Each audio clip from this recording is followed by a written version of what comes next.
दोस्तों कहते हैं बंदा एक बार वकील बन जाए तो फिर सारी जिंदगी इंसान नहीं बन सकता। वैसे तो ये बात मजाक के तौर पर की जाती है, मगर इस वीडियो को देखकर सच मालूम होती है।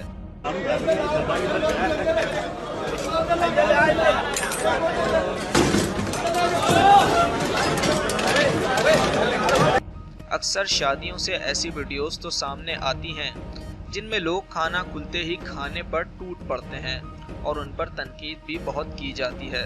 लेकिन लाहौर बार इलेक्शन की गैदरिंग में खाना खुलते ही जिस तरह ये पढ़े लिखे वकला टूटे हैं, ऐसा लग रहा है जैसे जिंदगी का आखिरी खाना मिल रहा हो। एक शख्स ने तो दूसरे को मुक्का भी दे मारा। जब इस कदर जाहिल ही रहना है तो फिर इतना पढ़कर इल्म हासिल करने का क्या फायदा।